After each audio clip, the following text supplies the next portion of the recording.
Nah, dalam channelnya Julius HMC itu sangat lucu sekali ya guys ya. Kalau kalian perhatikan waktu debat itu antara Esra Soru dengan Umar ataupun dengan Donditan, di sana ada satu kejadian, yaitu ada perempuan yang mualaf ya. Nah, ini menjadi berita yang sangat heboh. Sebenarnya ini udah agak lama ya.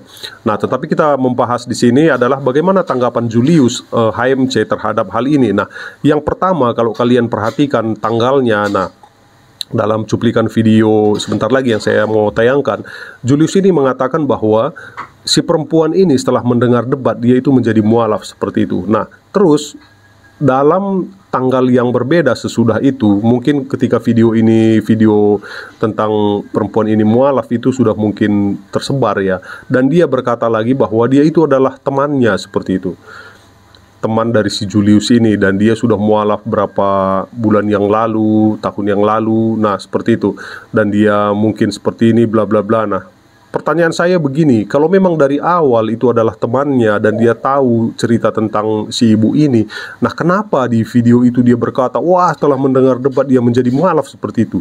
Nah, ini kan aneh ya, bagaimana sih gitu ya. Dia menggempor-gemborkan hal yang seperti ini, padahal jauh sebelumnya dia itu tahu tentang wanita ini, latar belakangnya, bagaimana dia, kapan dia mualaf. Nah, kenapa di video pertama itu berkata, wah yang penting hasilnya seperti itu.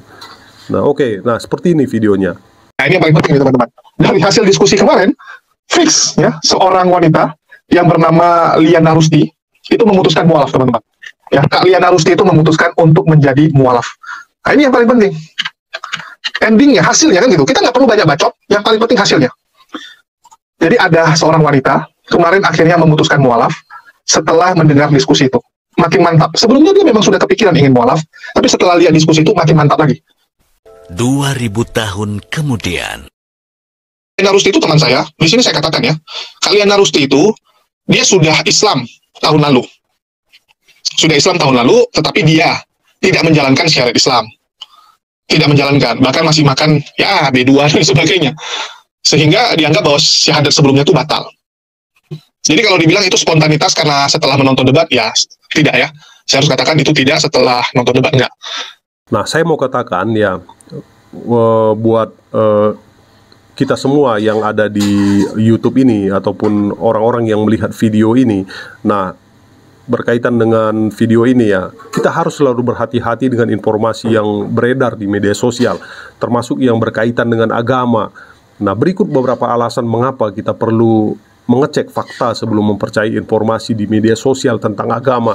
Nah, apalagi tentang channel Julius ini ya, dari sini kita belajar bahwa dia ini sebenarnya aneh ya, kalau kata saya. Nah, ini Julius harus jelaskan hal ini ya, Julius HMC ini harus jelaskan ini, bagaimana ini pernyataannya yang berbeda ini seperti itu. Nah, misinformasi dan disinformasi, nah media sosial rentan terhadap penyebaran informasi yang salah dan menyesatkan, baik sengaja maupun tidak. Hal ini dapat berupa berita palsu, konten yang diedit agar tampak seperti fakta, atau klaim yang tidak didukung oleh bukti.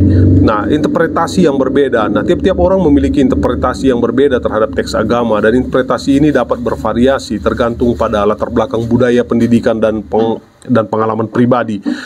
Nah, kurangnya konteks. Nah, media sosial seringkali hanya menyajikan sebagian kecil dari informasi, sehingga kita tidak mendapatkan gambaran yang utuh tentang suatu masalah. Nah, kalau saya melihat dalam channelnya HMC Julius ini, dia ini lebih ke framing ya. Jadi kalau ada hal-hal apa, nah di framing sama dia seakan-akan faktanya seperti itu. Nah, kita sebagai orang yang menonton, yang seringkali seliweran di media sosial, nah kita harus bijak ya, kita harus kritis. Jangan terima mentah-mentah seperti video yang barusan kita lihat. Nah, motivasi tersembunyi. Nah, ada banyak pihak-pihak tertentu yang mungkin memiliki agenda tersembunyi dalam menyebarkan informasi agama di media sosial, seperti untuk mempropagandakan ideologi tertentu atau memicu perpecahan. Nah, ini kita harus hati-hati ya. Nah, tips untuk mengecek fakta informasi agama di media sosial: periksa sumbernya. Nah, pastikan informasi tersebut dari sumber yang kredibel dan terpercaya, seperti situs web resmi, organisasi keagamaan, jurnal akademik ternama, atau pakar agama yang diakui. Nah, ini penting ya, karena banyak sekali saya melihat dalam komen-komen juga, Dia berkata, itu kan banyak di situ saya remix video tentang Umar ya, dan dia berkata, "Oh, jangan cuman video pendek aja, lihat panjangnya dong." Nah, di sana dia sendiri nggak melihat video panjangnya seperti itu. Nah, video panjangnya itu ya kita harus melihat ya konteksnya ya. Bandingkan dengan sumber lain. Nah, cari informasi yang sama dari sumber yang lain untuk melihat apakah ada kesesuaian. Nah, perhatikan bahasanya. Bahasa yang digunakan dalam informasi tersebut bisa menjadi indikasi kredibilitasnya ya. Hindari informasi yang menggunakan bahasa provokatif atau penuh kebencian. Nah, ini banyak sekali kita temukan dalam channel-channel di YouTube ya, berbicara agama dan dia lebih ke menebarkan kebencian seperti itu. Nah, gunakan akal sehat.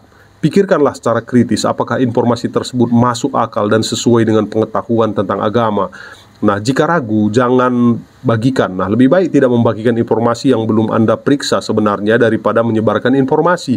Nah, kalau saya melihat Julius ini, sebenarnya dari awal dia sudah tahu informasi tentang ibu ini. Tapi, kenapa? Yang penting hasilnya, dia gitu berteriak ya. Nah, dengan selalu mengecek fakta dan mencari informasi dari sumber yang terpercaya, kita dapat terhindar dari informasi dan kesalahpahaman tentang agama di media sosial. Ingatlah bahwa agama adalah hal yang kompleks dan sensitif dan penting untuk selalu menghormati keyakinan orang lain.